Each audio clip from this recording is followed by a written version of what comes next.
ਇਹ ਵੀ ਗੱਲ ਕਹਿੰਦੇ ਨੇ ਕਿ ਮੈਨੂੰ ਇਹ ਗੱਲ ਦੱਸਣ, ਜਾਖੜ ਸਾਹਿਬ ਇਹ ਗੱਲ ਦੱਸਣ ਤੇ ਕੈਪਟਨ ਸਾਹਿਬ ਇਹ ਗੱਲ ਦੱਸਣ ਕਿ ਅਸੀਂ ਇਹ ਮੁੱਦਾ ਚੁੱਕ ਕੇ ਗਲਤ ਕੀ ਕੀਤਾ। ਜਦੋਂ ਤੁਸੀਂ ਆਪਦੀ ਸਰਕਾਰ ਦੇ ਪ੍ਰਤੀ ਜੋ ਤੁਸੀਂ ਮੈਮੋਰੈਂਡਮ ਦਿੰਦੇ ਹੋ ਔਰ ਉਹਦੇ ਵਿੱਚ ਤੁਸੀਂ CBI ਦੀ ਮੰਗ ਕਰਦੇ ਹੋ ਤਾਂ ਤੁਸੀਂ ਆਪਦੀ ਪਾਰਟੀ ਦੇ ਖਿਲਾਫ ਜਾ ਰਹੇ ਹੋ ਨਾ ਜੀ। ਪੰਜਾਬ ਸਰਕਾਰ ਦੀਆਂ ਉਪਲਬਧੀਆਂ ਜਿਹੜੇ ਪੜ੍ਹਦੇ ਨੇ ਗਵਰਨਰ ਸਾਹਿਬ, ਅਸੀਂ ਉਹਨਾਂ ਨੂੰ ਜੀ ਇਹ ਉਦੋਂ ਦਿੱਤੀ ਰਿਪਰੈਜ਼ੈਂਟੇਸ਼ਨ ਜਦੋਂ ਕੈਪਟਨ ਅਮਰਿੰਦਰ ਸਿੰਘ ਨੇ ਇਹ ਗੱਲ ਕਹਿ ਦਿੱਤੀ ਕਿ ਪ੍ਰਤਾਪ ਸਿੰਘ ਬਾਜਵਾ ਤੇ ਸ਼ਮਸ਼ੇਰ ਸਿੰਘ ਦੁੱਲੋ ਦੀਆਂ ਚਿੱਠੀਆਂ ਨੂੰ ਮੈਂ ਕੋਈ ਸਰੋਕਾਰ ਨਹੀਂ ਕਰਦਾ, ਮੈਂ ਉਹਨੂੰ ਜਵਾਬ ਦੇਣਾ ਜ਼ਰੂਰੀ ਨਹੀਂ ਸਮਝਦਾ। ਜੇ ਲੋਕਾਂ ਦੇ ਅਸੀਂ ਇਸ਼ੂ ਚੁੱਕੀਏ ਤੇ ਮੁੱਖ ਮੰਤਰੀ ਕਹਿਣ ਮੈਂ ਜਵਾਬ ਦੇਣਾ ਜ਼ਰੂਰੀ ਨਹੀਂ ਸਮਝਦਾ ਤੇ ਫਿਰ ਅਸੀਂ ਕਿਹਦੇ ਕੋਲ ਹੋਰ ਜਾਈਏ। ਕੈਪਟਨ ਸਾਹਿਬ ਇੱਕ ਸਾਂਝਾ ਬਿਆਨ ਜਾਰੀ ਕੀਤਾ ਜਾਂਦਾ ਪੰਜਾਬ ਕਾਂਗਰਸ ਦੇ ਵੱਲੋਂ ਕਿ ਕੈਬਨਿਟ ਦਾ ਇੱਕ ਸਾਂਝਾ ਬਿਆਨ ਹੈ ਜਿਹਦੇ ਵਿੱਚ ਕਿਹਾ ਗਿਆ ਸੀਗਾ ਕਿ ਬਾਜਵਾ ਤੇ ਦੁੱਲੋ ਦੀ ਪਾਰਟੀ ਵਿਰੋਧੀ ਗਤੀਵਿਧੀ ਹੈ ਤੇ ਇਹਨਾਂ ਨੂੰ ਪਾਰਟੀ ਤੋਂ ਬਾਹਰ ਦਾ ਰਸਤਾ ਦਿਖਾਉਣਾ ਚਾਹੀਦਾ ਹੈ। ਉਸ ਤੋਂ ਬਾਅਦ ਪ੍ਰਤਾਪ ਸਿੰਘ ਬਾਜਵਾ ਨੇ ਪਲਟਵਾਰ ਕੀਤਾ, ਉਹਨਾਂ ਨੇ ਕਿਹਾ ਕਿ ਮੇਰੀ 3 ਕੈਬਨਿਟ ਮੰਤਰੀਆਂ ਦੇ ਨਾਲ ਗੱਲਬਾਤ ਹੋਈ ਆ। ਉਹ ਕਹਿੰਦੇ ਕਿ ਸਾਡੇ ਨਾਲ ਇਸ ਸੰਬੰਧੀ ਕੋਈ ਡਿਸਕਸ ਹੀ ਨਹੀਂ ਹੋਇਆ। ਕਿ ਜਦੋਂ ਕੈਬਨਿਟ ਵੱਲੋਂ ਕੋਈ ਯੂਨੈਨਿਮਸ ਬਿਆਨ ਆਉਂਦਾ ਹੈ ਉਹ ਕੋਈ ਇਸ ਤਰੀਕੇ ਨਾਲ ਆਉਂਦਾ ਨਹੀਂਗਾ ਕਿ ਜੇ ਲਿਖ ਕੇ ਤੋੜ ਦਿੱਤਾ ਗਿਆ ਹੋਵੇ। ਆਪਸ ਵਾਲੇ ਸਾਰੇ ਮੰਤਰੀ ਸਾਹਿਬਾਨਾਂ ਨੇ ਆਪਸ ਬੈਠ ਕੇ ਗੱਲਬਾਤ ਕੀਤੀ ਹੋਣੀ ਹੈ, ਉਸ ਤੋਂ ਬਾਅਦ ਹੀ ਸਾਂਝਾ ਬਿਆਨ ਜਾਰੀ ਹੋਇਆ ਹੋਣਾ। ਔਰ ਜੇ ਇਸ ਕਿਸਮ ਦੀ ਕੋਈ ਗੱਲ ਹੈ ਉਹ ਮੰਤਰੀ ਸਾਹਿਬ ਨੂੰ ਆਪਣਾ ਦੱਸ ਦੇਣਾ ਚਾਹੀਦਾ ਵੀ ਆਹ ਅਸੀਂ ਮੰਤਰੀ ਹਾਂ ਜੀ, ਸਾਡੇ ਇਸ ਹੈਗਾ। ਮੈਂ ਇਸ ਗੱਲ ਨੂੰ ਕੋਈ ਸੱਚਾਈ ਨਹੀਂ ਮੰਨਦਾ। ਜਿਹੜਾ ਇਹ ਬਿਆਨ ਹੈ ਅਸੀਂ ਸਾਰੇ ਜਿਹੜੇ ਮੰਤਰੀ ਸਾਹਿਬਾਨ ਸੀ ਉਹ ਆਪਸ 'ਚ ਉਹਨਾਂ ਨੇ ਗੱਲਬਾਤ ਕਰਕੇ ਰਾਇ ਕਰਕੇ ਫੇਰ ਹੀ ਬਿਆਨ ਦਿੱਤਾ ਹੈਗਾ। ਮੇਰੇ ਨਾਲ ਬੈਠੇ ਹੋ ਕਿ ਉਹ ਸੰਧੂ ਵੀ ਜੋੜਿਆ ਜੀ ਪਹਿਲਾਂ ਉਹ ਸਾਡੇ ਨਾਲ ਜੁੜ ਚੁੱਕੇ ਸੀਗੇ, ਹੁਣ ਉਹ ਫੋਨ ਕੱਟ ਚੁੱਕਿਆ ਉਹਨਾਂ ਦਾ। ਉਹਦਾ ਫੋਨ ਕੱਟਣਾ ਹੀ ਚੰਗਾ ਹੈ।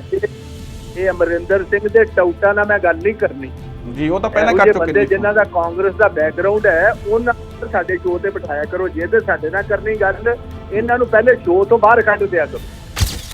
ਗੱਲ ਸੱਚੀ ਹੈ ਪ੍ਰੋਗਰਾਮ ਦੇਖ ਰਹੇ ਦਰਸ਼ਕਾਂ ਦਾ ਸਵਾਗਤ। ਮੈਂ ਹਾਂ ਸੁਖਵਿੰਦਰ ਸਿੰਘ ਸਿੱਧੂ। ਇਸ ਪ੍ਰੋਗਰਾਮ ਦੇ ਵਿੱਚ ਅਸੀਂ ਗੱਲਬਾਤ ਕਰਦੇ ਹਾਂ ਪੰਜਾਬ ਦੀ ਰਾਜਨੀਤੀ ਤੇ ਭਖਦੇ ਮਸਲਿਆਂ ਦੀ। ਤੇ ਅੱਜ ਫਿਰ ਅਜਿਹਾ ਹੀ ਇੱਕ ਮਸਲਾ ਬਹੁਤ ਜ਼ਿਆਦਾ ਭਖਿਆ ਹੋਇਆ। ਪਿਛਲੇ ਕੁਝ ਦਿਨਾਂ ਤੋਂ ਪ੍ਰਤਾਪ ਸਿੰਘ ਬਾਜਵਾ, ਸ਼ਮਸ਼ੇਰ ਸਿੰਘ ਦੁੱਲੋ ਇੱਕ ਪਾਸੇ ਨੇ ਤੇ ਪੰਜਾਬ ਸਰਕਾਰ ਦੇ ਨਾਲ ਉਹਨਾਂ ਦੀ ਸਿਆਸੀ ਘਮਾਸਾਨ ਚੱਲ ਰਿਹਾ ਹੈ।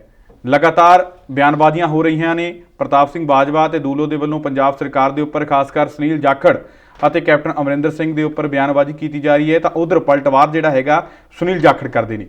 ਕੀ ਕੁਝ ਰਹਿਣ ਵਾਲਾ ਆਉਣ ਵਾਲੇ ਦਿਨਾਂ ਦੇ ਵਿੱਚ ਪੰਜਾਬ ਦੀ ਸਿਆਸਤ ਦੇ ਵਿੱਚ ਇਹ ਮੁੱਦਾ ਕਿੱਥੇ ਤੱਕ ਕਿਵੇਂ ਭਖਿਆ ਤੇ ਕੀ ਇਸ ਦੇ ਸਿੱਟੇ ਨਿਕਲ ਸਕਦੇ ਨੇ, ਇਸ ਮਾਮਲੇ ਤੇ ਗੱਲਬਾਤ ਕਰਾਂਗੇ। ਤੇ ਮੇਰੇ ਨਾਲ ਗੱਲਬਾਤ ਕਰਨ ਲਈ ਸਟੂਡੀਓ 'ਚ ਰਾਜਨੀਤਿਕ ਵਿਸ਼ਲੇਸ਼ਕ ਦੇ ਤੌਰ ਤੇ ਸਾਡੇ ਨਾਲ ਮੌਜੂਦ ਨੇ ਡਾਕਟਰ ਭੀਮਿੰਦਰ ਜੀ। ਡਾਕਟਰ ਸਾਹਿਬ ਸਵਾਗਤ ਹੈ ਪ੍ਰੋਗਰਾਮ 'ਚ। ਸ਼ੁਕਰੀਆ ਸੁਖਵਿੰਦਰ ਜੀ। ਡਾਕਟਰ ਸਾਹਿਬ ਤੁਹਾਨੂੰ ਮੁੱਦਾ ਪਤਾ ਹੀ ਹੈ ਜੀ, ਪਿਛਲੇ ਕੁਝ ਦਿਨਾਂ ਤੋਂ ਸਿਆਸੀ ਘਮਾਸਾਨ ਮੱਚਿਆ ਹੋਇਆ ਪੰਜਾਬ ਕਾਂਗਰਸ ਦੇ ਵਿੱਚ। ਸਭ ਤੋਂ ਪਹਿਲਾਂ ਤੁਸੀਂ ਇਹਨੂੰ ਟਿੱਪਣੀ ਦਿਓ। ਤੇ ਮੈਂ ਇਹੀ ਕਹਿਣਾ ਚਾਹਾਂਗਾ ਸੁਖਵਿੰਦਰ ਜੀ ਕਿ ਆਪਾਂ ਦੇਖ ਰਹੇ ਹਾਂ ਕਿ ਜਦੋਂ 3.5 ਸਾਲ ਪਹਿਲਾਂ ਕੈਪਟਨ ਸਾਹਿਬ ਦੀ ਸਰਕਾਰ ਬਣਦੀ ਹੈ ਔਰ ਕੈਪਟਨ ਸਾਹਿਬ ਬਹੁਤ ਸਾਰੇ ਮੁੱਦਿਆਂ ਨੂੰ ਲੈ ਕੇ, ਬਹੁਤ ਸਾਰੇ ਵਾਅਦਿਆਂ ਨੂੰ ਲੈ ਕੇ ਸੱਤਾ 'ਚ ਆਉਂਦੇ ਨੇ। ਚਾਹੇ ਉਹ ਘਰ ਘਰ ਨੌਕਰੀ ਹੋਵੇ, ਚਾਹੇ 4 ਹਫ਼ਤਿਆਂ 'ਚ ਨਸ਼ਾ ਮਾਫੀ ਦੀ ਗੱਲ ਹੋਵੇ ਜਾਂ ਨਸ਼ਿਆਂ ਦੇ ਲੱਕ ਤੋੜਨ ਦੀ ਗੱਲ ਹੋਵੇ। ਬਹੁਤ ਮਤਲਬ ਉਹਨਾਂ ਨੂੰ ਲੱਗਦਾ ਸੀਗਾ ਕਿ ਜੋ 2007 ਦੇ ਵਿੱਚ ਲੋਕਾਂ ਨੇ ਕੈਪਟਨ ਦੀ ਸਰਕਾਰ ਦੇਖੀ ਸੀ ਕਿ ਬਹੁਤ ਸਾਰੀਆਂ ਕਿਸਾਨਾਂ ਲਈ ਉਹਨਾਂ ਨੇ ਕੰਮ ਕੀਤਾ ਸੀਗਾ। ਔਰ ਤੁਹਾਨੂੰ ਯਾਦ ਹੋਏਗਾ ਜ਼ਮੀਨਾਂ ਦੇ ਜਿਹੜੇ ਰੇਟ ਸੀਗੇ ਬਹੁਤ ਸਾਰੇ ਅਸਮਾਨਾਂ ਨੂੰ ਛੂ ਗਏ ਸੀਗੇ। ਲੋਕਾਂ ਨੇ ਬਹੁਤ ਇੱਕ ਨਵੇਂ ਸੁਪਨੇ ਦੇਖੇ ਸੀਗੇ ਕਿ ਕੈਪਟਨ ਸਾਹਿਬ ਆਉਣਗੇ ਔਰ ਸਾਨੂੰ ਉਸੇ ਤਰ੍ਹਾਂ ਦਾ ਰਾਜ ਜਿਹੜਾ ਹੈਗਾ 2007 ਵਾਲਾ ਉਹ ਸਾਨੂੰ ਦੇਣਗੇ। ਪਰ ਹੋਇਆ ਕੀ ਕਿ ਲੋਕਾਂ ਨੇ ਦੇਖਿਆ ਕਿ ਉਹ ਗੱਲਬਾਤ ਜਿਹੜੀ 7 ਵਾਲੀ ਸੀ ਉਹ 17 ਵਾਲੀ ਨਹੀਂ ਸੀ ਹੋ ਰਹੀ। ਕੈਪਟਨ ਸਾਹਿਬ ਦੀ ਇੱਕ ਤਾਂ ਉਮਰ ਜਿਹੜੀ ਸੀਗੀ ਬਹੁਤ ਜ਼ਿਆਦਾ ਵੱਧ ਚੁੱਕੀ ਹੈ। ਆਪਾਂ ਦੇਖਦੇ ਹਾਂ ਕਿ ਪਿਛਲੇ ਦਿਨਾਂ 'ਚ ਜਦੋਂ ਜਦੋਂ ਸ਼ਰਾਬ ਮਾਫੀਏ ਨਾਲ ਬਹੁਤ ਸਾਰੀਆਂ ਮੌਤਾਂ ਹੋਈਆਂ, ਜਦੋਂ ਉਹਨਾਂ ਪੀੜਤਾਂ ਨੂੰ ਮਿਲਣ ਲਈ ਆਏ ਤਾਂ ਵੀ ਤੁਸੀਂ ਦੇਖਿਆ ਹੋਏਗਾ ਕਿ AC ਦਾ ਜਿਹੜਾ ਇੰਤਜ਼ਾਮ ਉਹਨਾਂ ਨੂੰ ਕੀਤਾ ਗਿਆ ਔਰ ਬਹੁਤ ਮੁਸ਼ਕਿਲ ਨਾਲ ਉਹ ਚੱਲ ਰਹੇ ਸੀਗੇ। ਸੋ ਮੇਰਾ ਕਹਿਣ ਦਾ ਮਤਲਬ ਹੈ ਕਿ ਲਗਾਤਾਰ 3.5 ਸਾਲਾਂ ਤੋਂ ਕਾਂਗਰਸ ਦੇ ਵਿੱਚ ਬਗਾਵਤੀ ਸੁਰਾਂ ਜਿਹੜੀਆਂ ਨੇ ਉਹ ਉੱਠ ਰਹੀਆਂ ਸੀਗੀਆਂ। ਚਾਹੇ ਉਹ ਕਈ MLAs ਨੇ ਪਹਿਲਾਂ ਉਠਾਈਆਂ, ਚਾਹੇ ਨਵਜੋਤ ਸਿੱਧੂ ਨੇ ਉਠਾਈਆਂ।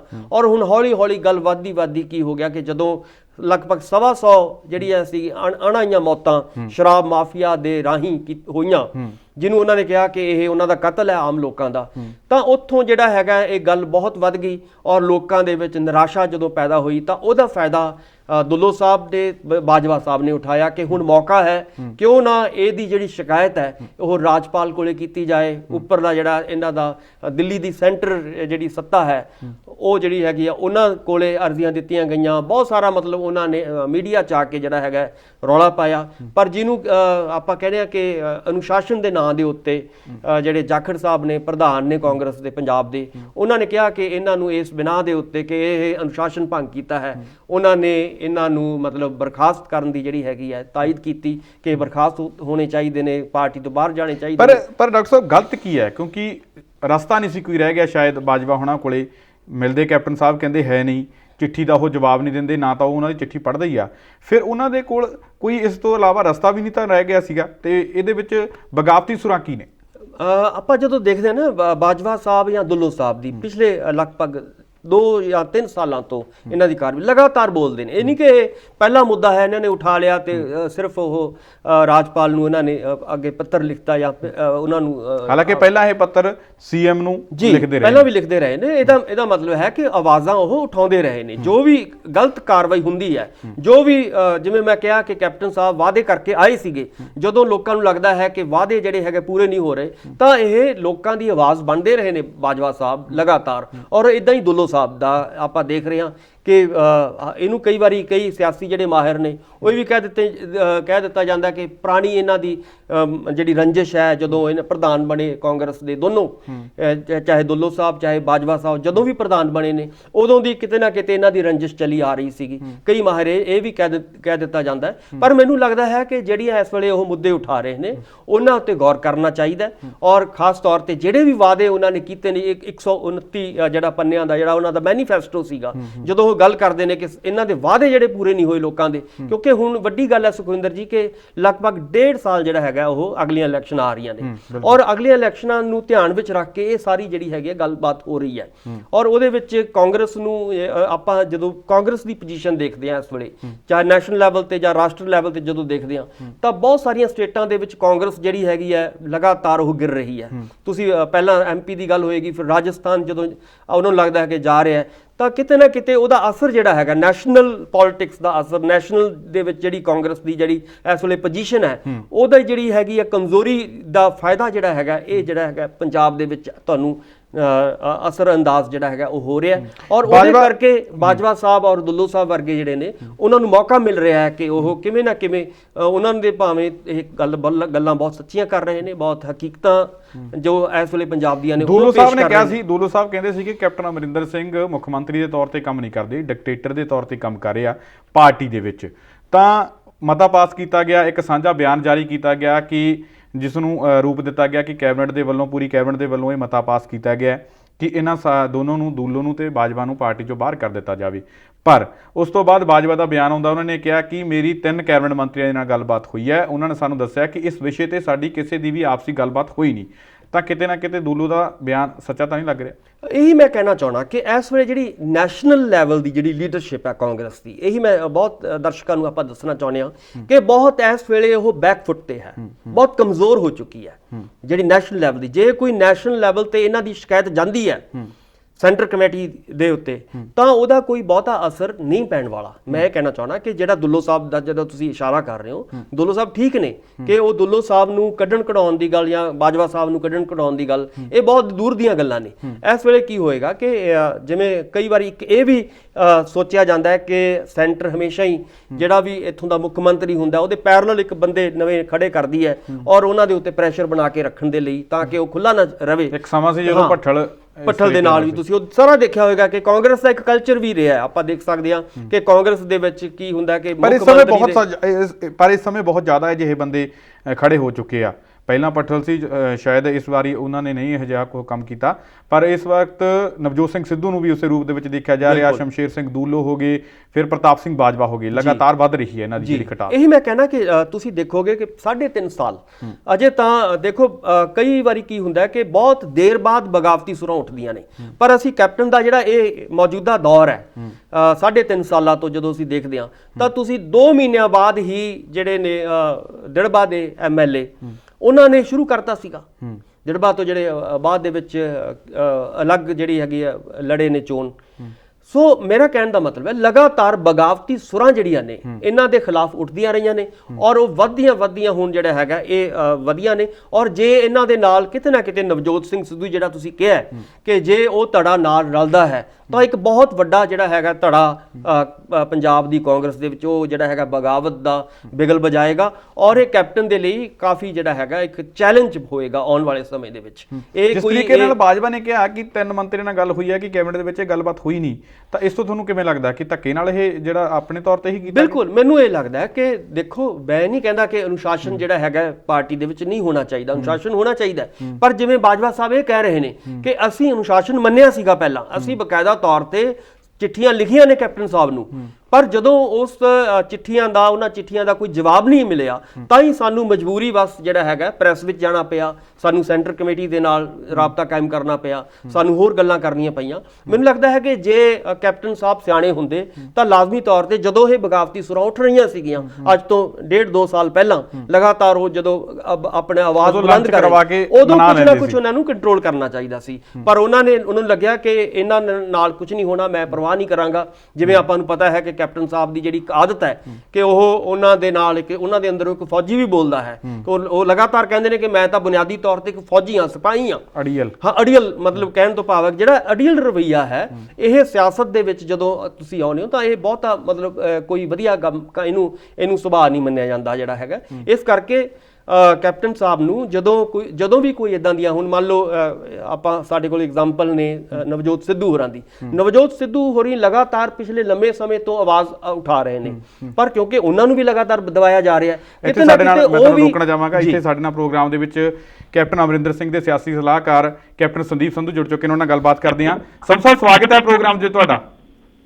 ਮਿਹਰਬਾਨੀ ਜੀ, ਸਤਿ ਸ਼੍ਰੀ ਅਕਾਲ ਜੀ। ਸਤਿ ਸ਼੍ਰੀ ਅਕਾਲ ਸੰਧੂ ਸਾਹਿਬ, ਕਿਵੇਂ ਦੇਖਦੇ ਹੋ ਕਿ ਸਿਆਸੀ ਘਮਾਸਾਨ ਮਚਿਆ ਹੋਇਆ ਕਾਂਗਰਸ ਦੇ ਵਿੱਚ, ਜਾਖੜ ਸਾਹਿਬ ਤੇ ਲਗਾਤਾਰ ਬਿਆਨਬਾਜ਼ੀ ਹੋ ਰਹੀ ਹੈ, ਕੈਪਟਨ ਸਾਹਿਬ ਤੇ ਵੀ ਹੋ ਰਹੀ ਹੈ, ਦੂਲੋ ਤੇ ਪ੍ਰਤਾਪ ਸਿੰਘ ਬਾਜਵਾ ਦੇ ਵੱਲੋਂ, ਸਭ ਤੋਂ ਪਹਿਲਾਂ ਇਹ ਤੇ ਟਿੱਪਣੀ ਤੁਹਾਡੀ।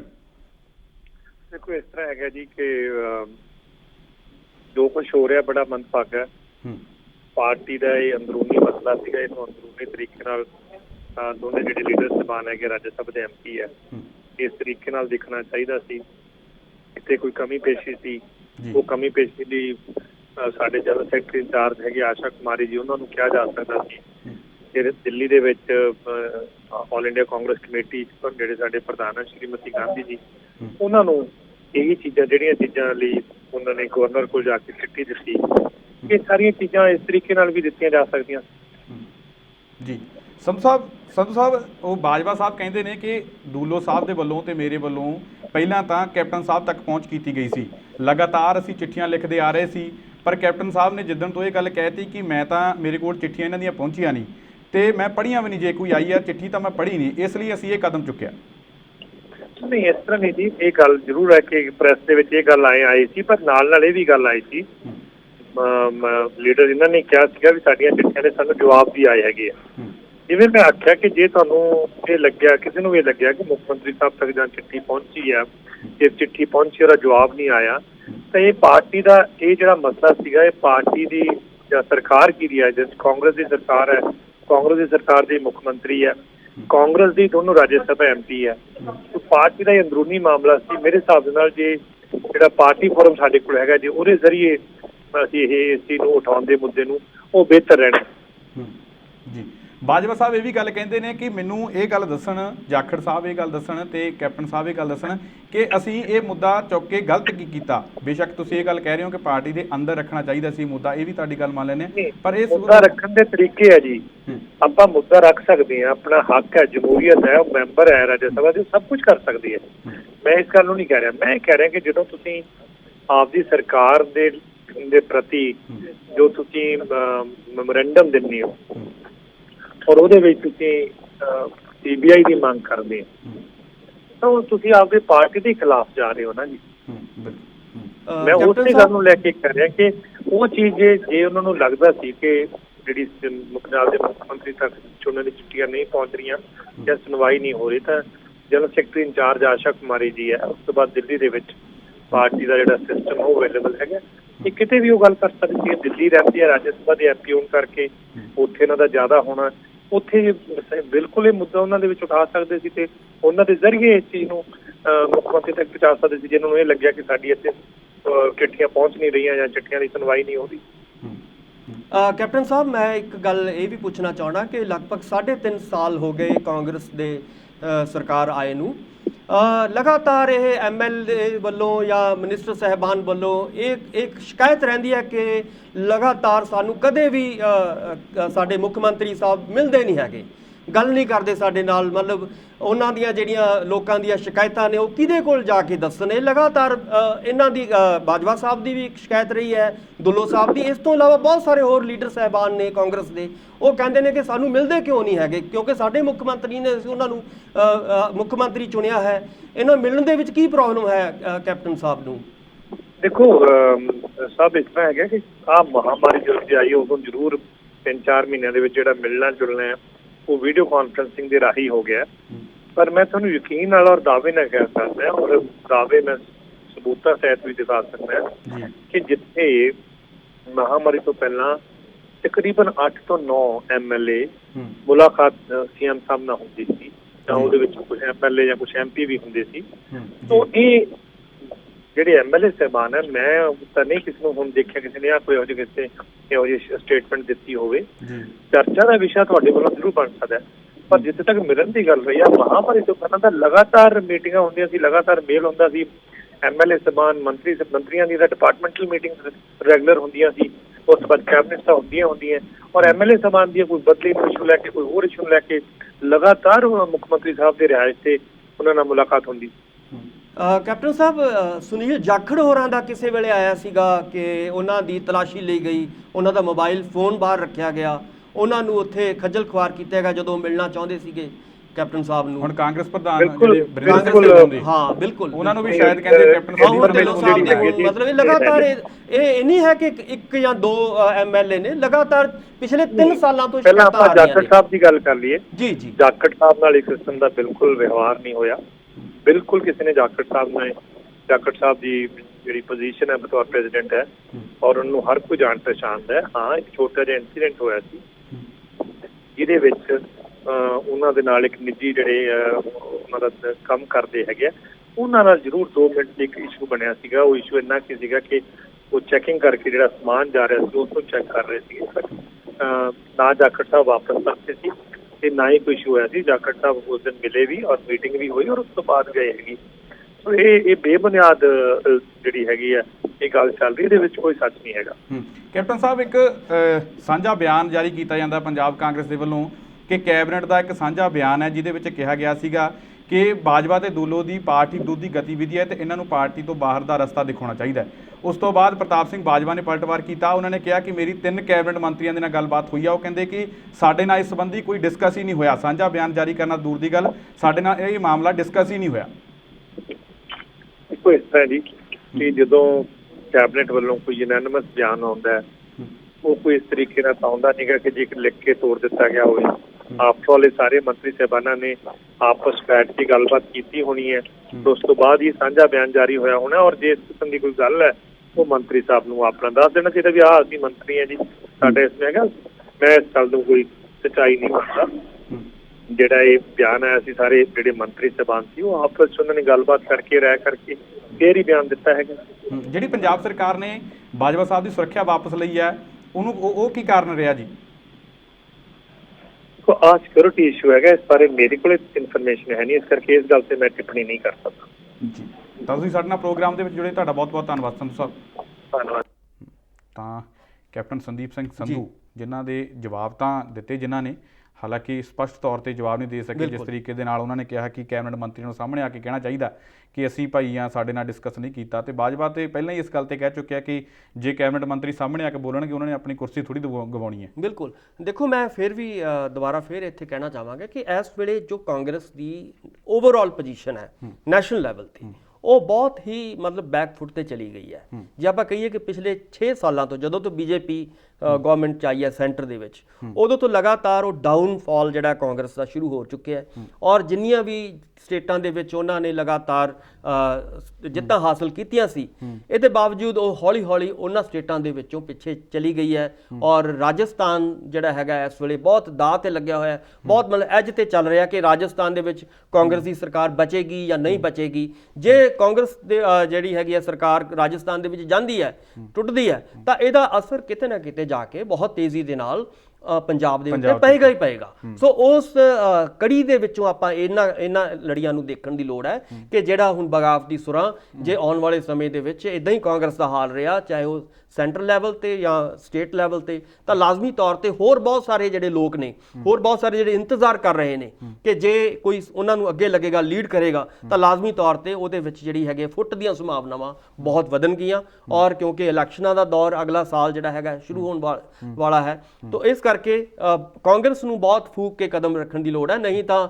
ਕੈਪਟਨ ਸਾਹਿਬ ਨੇ ਕਿਹਾ ਸੀਗਾ ਕਿ ਮੇਰਾ ਤਾਂ ਇਹ ਆਖਰੀ ਪਾਰੀ ਹੈ, ਤੁਹਾਨੂੰ ਯਾਦ ਹੋਏਗਾ ਉਹਨਾਂ ਨੇ ਕਿਹਾ ਸੀ ਕਿ ਆਖਰੀ ਪਾਰੀ ਉਹ ਖੇਡ ਕੇ ਆਪਣਾ, ਮੈਨੂੰ ਲੱਗਦਾ ਕਿ ਜਿਵੇਂ ਬਾਜਵਾ ਸਾਹਿਬ ਕਹਿ ਰਹੇ ਨੇ ਕਿ ਅਗਲੇ 50 ਸਾਲ ਉਹਨਾਂ ਨੇ ਕਹਿ ਚੁੱਕੇ ਨਹੀਂ ਹੈ, ਉਹਨਾਂ ਨੇ ਕਹਿ ਚੁੱਕਿਆ, ਉਹ ਕਹਿੰਦੇ ਕਿ ਮੈਂ ਅਗਲੀ ਵਾਰ ਲੜੂੰਗਾ ਇਲੈਕਸ਼ਨ। ਨਹੀਂ, ਉਹ ਕਹਿ ਚੁੱਕੇ ਨੇ, ਪਰ ਜਿੱਥੋਂ ਤੱਕ ਉਹਨਾਂ ਦੀ ਸਿਹਤ ਦਾ ਆਪਾਂ ਦੇਖ ਰਹੇ ਹਾਂ, ਮੈਂ ਇਹੀ ਕਿਹਾ ਸੀਗਾ ਕਿ ਦੇਖੋ ਆਪਾਂ ਇਹਨੂੰ ਗੱਲ ਕਹਿਣਾ ਹੋਰ ਸਿਹਤ ਤਾਂ ਚਲੋ, ਜੇ ਆਪਾਂ ਸਿਹਤ ਦੀ ਜੇਕਰ ਆਪਾਂ ਗੱਲ ਕਰੀਏ ਤਾਂ ਬਾਦਲ ਸਾਹਿਬ ਨਹੀਂ, ਵੱਡੇ ਬਾਦਲ ਸਾਹਿਬ ਦੀ ਗੱਲ ਹੋਰ ਹੈ। ਇਸ ਵੇਲੇ ਦੇਖੋ ਸਾਨੂੰ ਕੈਪਟਨ ਸਾਹਿਬ ਦੀ ਜਦੋਂ ਉਹ ਸਾਰਾ ਤੁਸੀਂ ਉਹਨਾਂ ਦੀ ਬਾਡੀ ਲੈਂਗੁਏਜ ਦੇਖਦੇ ਹੋ ਤਾਂ ਉਹ ਕਿਵੇਂ ਨਾ ਕਿਵੇਂ ਮੈਨੂੰ ਲੱਗਦਾ ਕਿ ਜੇ 1.5-2 ਸਾਲ ਵਧੀਆ ਆਪਣੇ ਪੂਰੇ ਕਰਦੇ ਆ ਆਪਣੀ ਸਰਕਾਰ ਦੇ, ਤਾਂ ਇਹ ਚੰਗੀ ਗੱਲ ਹੋਏਗੀ। ਮੈਂ ਨਹੀਂ ਕਹਿੰਦਾ ਕਿ ਉਹਨਾਂ ਦੀ ਸਿਹਤ ਕੋਈ ਮਾੜੀ ਹੋਵੇ, ਪਰ ਜੇ ਉਹਨਾਂ ਦੀ ਆਪਾਂ ਹਕੀਕੀ ਤੌਰ ਤੇ ਦੇਖੀਏ ਤਾਂ ਅਗਲਾ ਜਿਹੜੀ ਪਾਰੀ ਹੈ ਉਹ ਮੁਸ਼ਕਿਲ ਹੋ ਜਾਏਗੀ। ਕਈ ਤੁਸੀਂ ਸੁਣਿਆ ਹੋਵੇਗਾ ਕਿ ਉਹ ਆਪਣੇ ਬੇਟੇ ਨੂੰ ਲੈ ਕੇ ਆ ਰਹੇ ਨੇ ਜਾਂ ਕਿਸੇ ਹੋਰ ਨੂੰ, ਮਤਲਬ ਮਹਾਰਾਣੀ ਪ੍ਰਨੀਤ ਕੌਰ ਨੂੰ, ਹੋ ਸਕਦਾ ਕੋਈ ਉਹਨਾਂ ਦਾ ਪਰਿਵਾਰ ਦੇ ਵਿੱਚੋਂ ਨਵਾਂ ਬੰਦਾ ਉਹ ਪੇਸ਼ ਕਰਨ। ਪਰ ਜਿੱਥੋਂ ਤੱਕ ਉਹਨਾਂ ਦੀ ਆਪਣੀ ਗੱਲ ਹੈ, ਉਹ ਮੁਸ਼ਕਿਲ ਲੱਗਦਾ ਹੈ ਕਿ ਜਿੱਦਾਂ ਦੀ ਪੋਜੀਸ਼ਨ ਇਸ ਵੇਲੇ ਬਣ ਰਹੀ ਹੈ ਪੰਜਾਬ ਦੀ, ਉਹਦੇ ਵਿੱਚੋਂ ਕਾਂਗਰਸ ਜਿਹੜੀ ਹੈਗੀ ਹੈ, ਕਿਉਂਕਿ ਦੇਖੋ ਲੀਡਰ ਨੂੰ ਜਿੰਨੀ ਦੇਰ ਉਹ ਲੀਡ ਨਹੀਂ ਕਰਦਾ, ਜੇ ਆਪਾਂ ਦੇਖਿਆ ਹੋਵੇਗਾ ਕਿ 3.5 ਸਾਲ ਉਹਨਾਂ ਨੇ ਆਪਣੇ ਇੱਕ ਜਗ੍ਹਾ ਬੈਠ ਕੇ ਗੁਜ਼ਾਰੇ ਨੇ ਔਰ ਲਗਭਗ ਉੱਥੋਂ ਹੀ ਉਹਨਾਂ ਨੇ ਸਾਰਾ ਕਾਰਜਭਾਗ, ਜਿਵੇਂ ਕੈਪਟਨ ਸਾਹਿਬ ਨੇ ਕਿਹਾ ਕਿ ਉੱਥੇ ਹੀ ਉਹਨਾਂ ਦੀਆਂ ਮੀਟਿੰਗਾਂ ਜਿਹੜੀਆਂ ਨੇ ਜਾਂ ਹੋਰ ਲੰਚ ਡਿਨਰ ਜਿਹੜੇ ਨੇ ਉੱਥੇ ਹੀ ਚੱਲਦੇ ਰਹੇ ਨੇ। ਸੋ ਲੋਕਾਂ ਦੇ ਵਿੱਚ ਜਿੰਨੀ ਦੇਰ ਕੋਈ ਵੀ ਲੀਡਰ ਨਹੀਂ ਵਿਚਰਦਾ, ਵੱਡੇ ਬਾਦਲ ਸਾਹਿਬ ਦੀ ਤੁਸੀਂ ਗੱਲ ਕੀਤੀ ਹੈ, ਮੈਨੂੰ ਲੱਗਦਾ ਕਿ ਚਾਹੇ ਉਹ ਸੰਗਤ ਦਰਸ਼ਨ ਸੀਗਾ, ਚਾਹੇ ਹੋਰ ਸੀਗਾ, ਉਹ ਕਿਵੇਂ ਨਾ ਕਿਵੇਂ ਲੋਕਾਂ ਦੇ ਵਿੱਚ ਵਿਚਰਦੇ ਸੀਗੇ। ਚਾਹੇ ਉਹ ਕੀ ਕਰਦੇ ਸੀ ਕੀ ਨਹੀਂ ਕਰਦੇ ਸੀ ਉਹ ਵੱਖਰੀ ਗੱਲ ਹੈ, ਪਰ ਜਿੱਥੋਂ ਤੱਕ ਵਿਚਰਨ ਦੀ ਗੱਲ ਹੈ ਉਹ ਲੋਕਾਂ ਵਿੱਚ ਆਉਂਦੇ ਸੀਗੇ। ਜਦੋਂ ਕੈਪਟਨ ਸਾਹਿਬ ਵਾਲੀ ਸਥਿਤੀ ਆ ਜਾਂਦੀ ਹੈ ਤਾਂ ਇਹਦੇ ਨਾਲ ਨੁਕਸਾਨ ਕੀ ਹੁੰਦਾ? ਇਹਦੇ ਨਾਲ ਨੁਕਸਾਨ ਇਹ ਹੁੰਦਾ ਕਿ ਜਿਹੜੀ ਤੁਹਾਡੀ ਅਧਿਕਾਰੀ ਨੇ, ਜਿਹੜੀ ਤੁਹਾਡੀ ਲੌਬੀ ਹੈ ਅਧਿਕਾਰੀਆਂ ਦੀ, ਉਹ ਉਹਨਾਂ ਦਾ ਕਿਤੇ ਨਾ ਕਿਤੇ ਕੰਟਰੋਲ ਜਿਹੜਾ ਹੁੰਦਾ ਹੈ ਉਹ ਸੱਤਾ ਦੇ ਉੱਤੇ ਜ਼ਿਆਦਾ ਵੱਧ ਜਾਂਦਾ ਹੈ ਔਰ ਉਹਦੇ ਵਿੱਚ ਜਿਹੜੇ ਚੁਣੇ ਹੋਏ ਨੁਮਾਇੰਦੇ ਹੁੰਦੇ ਨੇ ਲੋਕਾਂ ਦੇ, ਉਹ ਕਿਤੇ ਨਾ ਕਿਤੇ ਬੈਕਫੁੱਟ ਤੇ ਚਲੇ ਜਾਂਦੇ ਨੇ। ਅਸੀਂ ਪਿਛਲੇ 3.5 ਸਾਲਾਂ ਦਾ ਜਿਹੜਾ ਇਤਿਹਾਸ ਹੈ ਪੰਜਾਬ ਦਾ, ਉਹੀ ਦੇਖ ਰਹੇ ਹਾਂ ਕਿ ਇਸੇ ਲਈ ਰੌਲਾ ਪਾਉਂਦੇ ਨੇ ਲਗਾਤਾਰ। ਤੁਹਾਨੂੰ ਯਾਦ ਹੋਏਗਾ ਕਿ MLA ਮਿਨਿਸਟਰ ਸਾਹਿਬਾਨ ਉਹਨਾਂ ਨੂੰ ਲੱਗਦਾ ਹੈ ਕਿ ਯਾਰ ਸਾਡੀ ਤਾਂ ਸੁਣੀ ਨਹੀਂ, ਸਾਨੂੰ ਲੱਗਦਾ ਹੀ ਨਹੀਂ ਹੈ ਕਿ ਅਕਾਲੀਆਂ ਦੀ ਗਵਰਨਮੈਂਟ ਹੈ ਜਾਂ ਕਾਂਗਰਸ ਦੀ ਗਵਰਨਮੈਂਟ ਹੈ। ਬਾਜਵਾ ਸਾਹਿਬ ਨੇ ਸੁਨੀਲ ਜਾਖੜ ਨੂੰ ਚੈਲੰਜ ਕੀਤਾ ਹੈ ਕਿ ਤੁਸੀਂ ਮੈਨੂੰ ਪਾਰਟੀ ਚੋਂ ਬਾਹਰ ਕੱਢਣ ਵਾਲੇ ਕੌਣ ਆ, ਮੇਰੇ ਤੇ ਦੂਲੇ ਨਾਲ ਸੋਨੀਆ ਗਾਂਧੀ ਦੇ ਘਰੇ ਚੱਲੋ, ਦੇਖਦੇ ਆ ਕੌਣ ਕਿਹਨੂੰ ਕੱਢਦਾ ਬਾਹਰ। ਤੇ ਬਾਅਦ ਚ ਜਾਖੜ ਸਾਹਿਬ ਦਾ ਬਿਆਨ ਹੀ ਨਹੀਂ ਆਇਆ। ਬਿਲਕੁਲ ਇਹੀ ਹੈ ਨਾ, ਮੈਨੂੰ ਲੱਗਦਾ ਕਿ ਜਾਖੜ ਸਾਹਿਬ ਨੂੰ ਬਿਆਨ ਦੇਣ ਤੋਂ ਪਹਿਲਾਂ ਸੋਚਣਾ ਚਾਹੀਦਾ ਸੀਗਾ ਕਿ ਉਹ ਕਿਸ ਲੈਵਲ ਦੀ ਗੱਲ ਕਰ ਰਿਹਾ।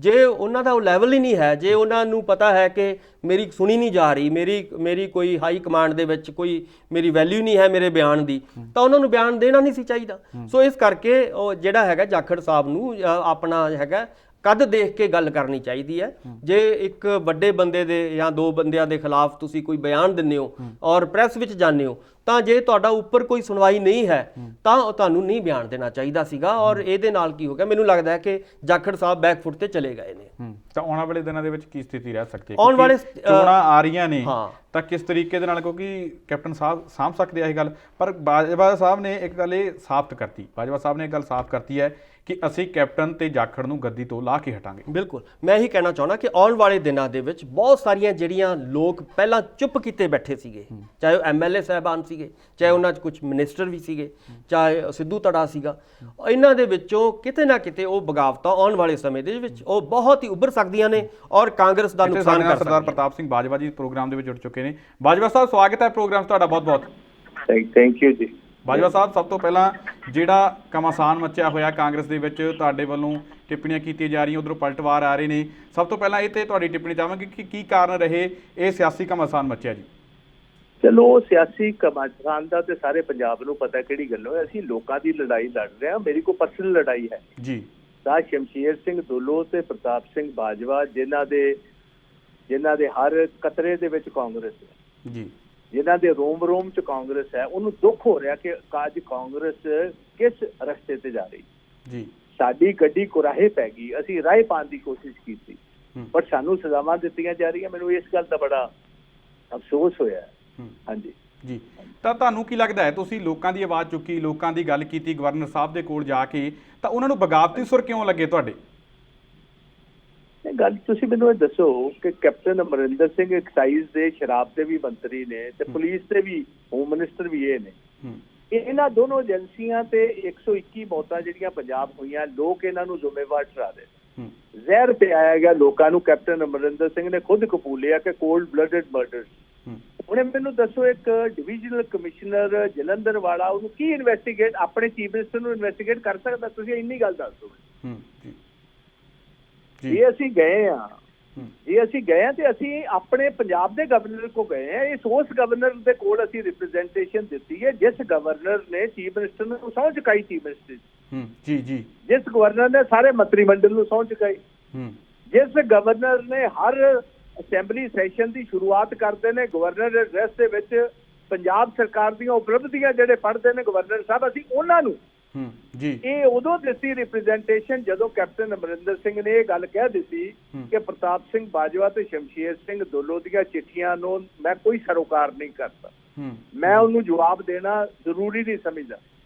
ਜੇ ਲੋਕਾਂ ਦੇ ਅਸੀਂ ਇਸ਼ੂ ਚੁੱਕੀਏ ਤੇ ਮੁੱਖ ਮੰਤਰੀ ਕਹਿਣ ਮੈਂ ਜਵਾਬ ਦੇਣਾ ਜ਼ਰੂਰੀ ਨਹੀਂ ਸਮਝਦਾ, ਤੇ ਫਿਰ ਅਸੀਂ ਕਿਹਦੇ ਕੋ ਹੋਰ ਜਾਈਏ? ਜੀ, ਤਾਂ ਇੱਕ ਸਾਂਝਾ ਬਿਆਨ ਜਾਰੀ ਕੀਤਾ ਗਿਆ ਸੀ ਜਿਹਦੇ ਵਿੱਚ ਤੁਸੀਂ ਕਿਹਾ ਸੀਗਾ ਕਿ ਮੇਰੀ 3 ਕੈਬਨਿਟ ਮੰਤਰੀਆਂ ਦੇ ਨਾਲ ਗੱਲਬਾਤ ਹੋਈ ਹੈ ਕਿ ਉਹ ਕਹਿੰਦੇ ਨੇ ਕਿ ਇਸ ਮਾਮਲੇ ਤੇ ਸਾਡੀ ਡਿਸਕਸ ਹੀ ਨਹੀਂ ਹੋਈ। ਤਾਂ ਹੁਣੇ ਸਾਡੇ ਨਾਲ ਪ੍ਰੋਗਰਾਮ ਦੇ ਵਿੱਚ ਕੈਪਟਨ ਸੰਦੀਪ ਸਿੰਘ ਸੰਧੂ ਵੀ ਜੁੜੇ ਹੋਏ ਸੀ, ਉਹ ਕਹਿੰਦੇ ਬਿਲਕੁਲ ਅਜਿਹੀ ਕੋਈ ਗੱਲ ਨਹੀਂ ਹੈ, ਬਿਲਕੁਲ ਸਾਂਝਾ ਬਿਆਨ ਇਹ ਗੱਲਬਾਤ ਕਰਕੇ ਹੀ ਦਿੱਤਾ ਗਿਆ ਹੈ। ਤੇ ਜੇਕਰ ਬਿਲਕੁਲ ਜੀ ਤੁਸੀਂ ਹੁਣ ਮੇਰੇ ਨਾਲ ਬੈਠੇ ਹੋ ਕਿ ਉਹ ਸੰਧੂ ਵੀ ਜੋੜਿਆ ਜੀ? ਪਹਿਲਾਂ ਉਹ ਸਾਡੇ ਨਾਲ ਜੁੜ ਚੁੱਕੇ ਸੀਗੇ, ਹੁਣ ਉਹ ਫੋਨ ਕੱਟ ਚੁੱਕਿਆ ਉਹਨਾਂ ਦਾ। ਉਹਦਾ ਫੋਨ ਕੱਟਣਾ ਹੀ ਚੰਗਾ ਹੈ।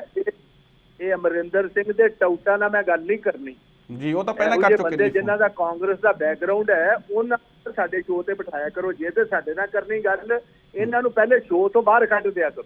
ਜੀ ਜੇ ਮੇਰੇ ਨਾਲ ਗੱਲ ਕਰਨੀ ਤੇ ਇਹ ਜਿਹੜੇ ਕੰਪਨੀਆਂ ਦੇ ਵਿੱਚੋਂ ਆ ਕੇ ਬੰਦੇ ਜਿਹੜੇ ਨੌਕਰੀਆਂ ਕਰਦੇ ਕਾਂਗਰਸ ਦੇ ਵਿੱਚ ਆ ਕੇ ਹੁਣ ਕਾਂਗਰਸ ਦਾ ਪੀੜਾ ਜਿਹਨਾਂ ਨੂੰ ਦਿੱਤਾ, ਇਹਨਾਂ ਲੋਕਾਂ ਨਾਲ ਅਸੀਂ ਕੋਈ ਕਿਸੇ ਕਿਸਮ ਦਾ, ਵੇਖੋ ਮੈਂ ਤੁਹਾਨੂੰ ਸਹੀ ਦੱਸਣਾ ਚਾਹੁੰਦਾ ਜੀ, ਕੈਬਨਿਟ ਮੀਟਿੰਗ ਅੱਜ ਹੁੰਦੀ ਹੈ, ਰੈਜ਼ੋਲੂਸ਼ਨ ਜੇ ਕੋਈ ਸੀ ਤੇ ਉਹ ਉਦੋਂ ਆਉਣਾ ਚਾਹੀਦਾ ਸੀ ਕਿ ਅਗਲੇ ਦਿਨ ਸ਼ਾਮ ਨੂੰ ਆਉਣਾ ਚਾਹੀਦਾ ਸੀ? ਇਹ ਆਫਟਰ ਥਾਟ ਸੀ, ਇਹ ਝੂਠੀ, ਜਿਸ ਤਰ੍ਹਾਂ 1980 ਤੇ 90 ਦੇ ਦਹਾਕਿਆਂ ਵਿੱਚ ਪੰਜਾਬ ਪੁਲਿਸ ਵਾਰਦਾਤ ਤੋਂ ਬਾਅਦ ਝੂਠੀਆਂ FIR ਦਾਇਰ ਕਰਕੇ ਲੋਕਾਂ ਦੇ ਨਾਂ ਲਿਖਦੀ ਸੀ, ਇਸ ਤਰ੍ਹਾਂ ਕਰਵਾਈ ਗਈ। ਕੋਈ ਕੈਬਨਿਟ ਦਾ ਮੰਤਰੀ, ਮੈਂ ਦਾਅਵੇ ਨਾਲ ਕਹਿ ਸਕਦਾ, ਕੋਈ ਬੰਦਾ ਢਿੱਡੋਂ ਅੱਜ ਅਮਰਿੰਦਰ ਸਿੰਘ ਨਾਲ ਹੈ।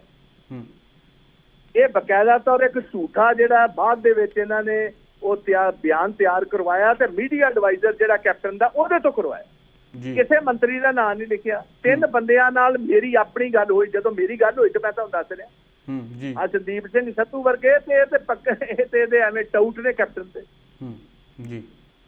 ਇਹ ਤੇ ਜਿਹੜੇ ਪੇਡ ਬੰਦੇ ਨੇ, ਜਿਹੜੇ ਪੇਡ ਆਦਮੀ ਨੇ, ਨੌਕਰੀਆਂ ਕਰਦੇ ਨੇ, ਇਹ ਤੇ ਗਵਰਨਮੈਂਟ ਦੇ ਬੈਨੀਫੀਸ਼ੀਅਰੀਜ਼ ਨੇ। ਕਾਂਗਰਸ ਨੂੰ ਮਾਰਨ ਦੇ ਵਿੱਚ ਜਿਨ੍ਹਾਂ ਦਾ ਵੱਡਾ ਹੱਥ ਹੈ, ਕਾਂਗਰਸ ਦੇ ਜਿੱਥੇ ਅੱਜ ਹਾਲਾਤ ਪਹੁੰਚ ਚੁੱਕੇ ਨੇ, ਇਹ ਲੋਕ ਨੇ ਜਿਨ੍ਹਾਂ ਨੇ ਹਾਲਾਤ ਪਹੁੰਚਾਏ ਨੇ। ਤੋਂ ਇਹਨਾਂ ਦੀਆਂ ਜਾਂ ਸਾਡੀ ਸਮੁੱਚੇ ਪੰਜਾਬ ਨੂੰ ਪੁੱਛੋ, ਉਹ ਪ੍ਰਤਾਪ ਸਿੰਘ ਬਾਜਵਾ ਤੇ ਸ਼ਮਸ਼ੇਰ ਸਿੰਘ ਦੁੱਲੋ ਦੀ ਆਵਾਜ਼ ਤੇ ਉਹ ਕੀ ਕਹਿੰਦੇ ਵਿਸ਼ਵਾਸ ਕਰਦੇ ਨੇ ਕਿ ਇਹਨਾਂ ਟਾਊਟਾਂ ਦੀ ਤੇ ਕਰਦੇ। ਬਾਜਵਾ ਸਾਹਿਬ ਜਿਹੜੀ ਬਹੁਤ ਮਿਹਰਬਾਨੀ ਤੇ ਥੈਂਕ ਯੂ ਤੁਹਾਡਾ ਜੀ। ਤਾਂ ਬਾਜਵਾ ਸਾਹਿਬ ਫੋਨ ਕੱਟ ਚੁੱਕੇ ਨੇ। ਜਿਸ ਤਰੀਕੇ ਦੇ ਨਾਲ ਕੈਪਟਨ ਸੰਦੀਪ ਸੰਧੂ ਦੇ ਉੱਪਰ ਵੀ ਉਹ ਖਿੱਚ ਗਏ ਨੇ, ਤੁਸੀਂ ਕਿਵੇਂ ਦੇਖਦੇ ਹੋ? ਬਾਜਵਾ ਸਾਹਿਬ ਕਹਿੰਦੇ ਮੈਂ ਇਹੀ ਕਹਿ ਰਿਹਾ ਕਿ ਜਿਵੇਂ ਬਾਜਵਾ ਸਾਹਿਬ ਨੇ ਕਿਹਾ ਕਿ ਲਗਾਤਾਰ ਬਹੁਤ ਸਾਰੇ, ਜਿਵੇਂ ਉਹਨਾਂ ਨੇ ਕਿਹਾ ਕਿ ਬਹੁਤ ਸਾਰੇ ਲੋਕ ਨੇ ਜਿਹੜੇ ਬਗਾਵਤ ਕਰਨਾ ਚਾਹੁੰਦੇ ਨੇ, ਪਰ ਉਹ ਕਿਤੇ ਨਾ ਕਿਤੇ ਚੁੱਪ ਸੀਗੇ। ਔਰ ਇਹ ਮੈਨੂੰ ਲੱਗਦਾ ਕਿ ਬਗਾਵਤ ਦਾ ਇਹਨਾਂ ਨੇ ਬੀੜਾ ਚੁੱਕਿਆ। ਔਰ ਆਉਣ ਵਾਲੇ ਸਮੇਂ ਦੇ ਵਿੱਚ ਹੋਰ ਬਹੁਤ ਸਾਰੇ ਜਿਹੜੇ MLA ਜਾਂ ਜਿਹੜੇ ਨੇ ਹੋਰ ਜਿਹੜੇ ਮੰਤਰੀ ਸਾਹਿਬਾਨ ਵੀ ਨੇ, ਹੋ ਸਕਦਾ ਹੈ ਕਿ ਲੰਬੀ ਲਿਸਟ ਉਹਨਾਂ ਦੀ ਹੋਵੇ ਔਰ ਕਾਂਗਰਸ ਦੇ ਖਾਸ ਤੌਰ ਤੇ ਕੈਪਟਨ ਅਮਰਿੰਦਰ ਸਿੰਘ ਦੇ ਖਿਲਾਫ, ਮਹਾਰਾਜਾ ਅਮਰਿੰਦਰ ਸਿੰਘ ਦੇ ਖਿਲਾਫ ਉਹ ਬਗਾਵਤੀ ਸੁਰਾਂ ਉੱਠਣਗੀਆਂ ਔਰ ਇੱਕ ਲੰਬੀ ਫਰਿਸ਼ਤ ਜਿਹੜੀ ਹੈਗੀ ਆਉਣ ਵਾਲੇ ਸਮੇਂ ਦੇ ਵਿੱਚ ਤੁਸੀਂ ਦੇਖੋਗੇ। ਔਰ ਇਹ ਕੈਪਟਨ ਸਾਹਿਬ ਦੇ ਲਈ ਕੋਈ ਚੰਗੀ ਖਬਰ ਨਹੀਂ ਹੋਏਗੀ। ਇਹ ਵਧੇਗਾ ਹੋਰ ਪਾੜਾ ਜਿਸ ਬਹੁਤ ਤਰੀਕੇ ਤੇਜ਼ੀ ਦੇ ਨਾਲ ਨਾਲ। ਭੱਠਲ ਸਾਹਿਬ ਨੇ ਹਰਚੰਦ ਸਿੰਘ ਬਰਾੜ ਨੂੰ ਕਿਤੇ ਗੱਦੀ ਤੋਂ ਲਾਤਾ ਸੀ, ਇਸ ਤਰੀਕੇ ਦੇ ਨਾਲ ਤਾਂ ਕੁਛ ਵੀ ਹੋ ਆਉਣ ਵਾਲੇ ਸਕਦਾ ਸਮੇਂ ਦੇ ਵਿੱਚ, ਕਿਉਂਕਿ ਉਹਨਾਂ ਨੇ ਕਿਹਾ ਕਿ ਨਵੇਂ ਅਹੁਦਿਆਂ ਦੇ ਉੱਪਰ ਨਵੇਂ ਲੋਕਾਂ ਨੂੰ ਜਿਹੜਾ ਹੈਗਾ ਮੌਕਾ ਦੇਣਾ ਚਾਹੀਦਾ। ਕਿਤੇ ਉਹਨਾਂ ਦਾ ਇਸ਼ਾਰਾ ਨਵਜੋਤ ਸਿੰਘ ਸਿੱਧੂ ਵੱਲ ਤੇ ਨਹੀਂ? ਇਹੀ ਹੈ, ਮੈਂ ਹੀ ਕਹਿ ਰਿਹਾ ਕਿ ਦੇਖੋ ਲੋਕ ਇਸ ਵੇਲੇ ਇਹ ਕਹਿ ਰਹੇ ਨੇ, ਪੰਜਾਬ ਦੇ ਲੋਕ, ਕਿ ਸਾਡੇ ਵਾਅਦੇ ਕਿੱਧਰ ਗਏ। ਸਾਡੇ ਵਾਅਦੇ ਜੋ ਕੈਪਟਨ ਸਾਹਿਬ ਨੇ ਕੀਤੇ ਸੀਗੇ, ਚਾਹੇ ਉਹ ਕਰਜ਼ਾ ਮਾਫੀ ਦਾ ਸੀਗਾ, ਆਪਾਂ ਦੇਖਿਆ ਕਿ ਕਰਜ਼ਾ ਮਾਫੀ ਸਿਰਫ 5% ਕਰਜ਼ਾ ਮਾਫੀ ਹੋਈ, ਔਰ ਉਸ ਤੋਂ ਬਾਅਦ ਘਰ ਘਰ ਨੌਕਰੀ ਆਪਾਂ ਨੂੰ ਪਤਾ ਹੈ ਕਿ ਕੋਈ ਨਹੀਂ ਮਿਲੀ। ਉਸ ਤੋਂ ਬਾਅਦ ਨਸ਼ਿਆਂ ਦਾ ਜਿਹੜਾ ਲੱਕ ਤੋੜਨਾ ਸੀਗਾ ਉਹ ਨਹੀਂ ਟੁੱਟਿਆ। ਹਰ ਰੋਜ਼ ਐਵਰੇਜ ਹੈ ਜਿਹਦੇ ਵਿੱਚ 2 ਨੌਜਵਾਨ ਸਾਡੇ ਲਗਾਤਾਰ ਜਿਹੜੇ ਨੇ ਮਰ ਰਹੇ ਨੇ ਓਵਰਡੋਜ਼ ਕਰਕੇ। ਇਸ ਤਰ੍ਹਾਂ ਕਿਸਾਨੀ ਦੀਆਂ ਜਿਹੜੀਆਂ ਖੁਦਕੁਸ਼ੀਆਂ ਨੇ ਉਹ ਲਗਾਤਾਰ ਵੱਧ ਰਹੀਆਂ ਨੇ। ਔਰ ਜਿਹੜਾ ਨੈਸ਼ਨਲ ਜਿਹੜੇ ਮੋਦੀ ਸਰਕਾਰ ਨੇ ਜੇ ਆਰਡੀਨੈਂਸ ਲਿਆਂਦੇ ਨੇ ਕਿਸਾਨਾਂ ਦੇ ਖਿਲਾਫ, ਜੇ ਲਾਗੂ ਹੁੰਦੇ ਆ ਤਾਂ ਲਾਜ਼ਮੀ ਤੌਰ ਤੇ ਕਿਸਾਨਾਂ ਦੀਆਂ ਖੁਦਕੁਸ਼ੀਆਂ ਜਿਹੜੀਆਂ ਹੋਰ ਵੱਧ ਜਾਣੀਆਂ ਨੇ। ਸੰਕਟ ਇੱਕ ਹੋਰ ਵੱਡਾ ਖੜਾ ਹੈ ਪੰਜਾਬ ਦੇ ਸਾਹਮਣੇ। ਸੋ ਜੇ ਲਗਾਤਾਰ ਸੰਕਟ ਤੁਹਾਡਾ ਕਰੋਨਾ ਦੇ ਨਾਲ ਬਹੁਤ ਸਾਰੀਆਂ ਲੋਕਾਂ ਦੀਆਂ ਜਿਹੜੀਆਂ ਨੇ ਨੌਕਰੀਆਂ ਚਲੀਆਂ ਗਈਆਂ ਨੇ, ਰੁਜ਼ਗਾਰ ਖੁੱਸ ਗਿਆ, ਇਸ ਕਰਕੇ ਸੰਕਟ ਲਗਾਤਾਰ ਵਧੇਗਾ ਔਰ ਲੋਕਾਂ ਨੂੰ ਹੱਲ ਕੋਈ ਮਿਲਣਾ ਨਹੀਂ ਹੈ।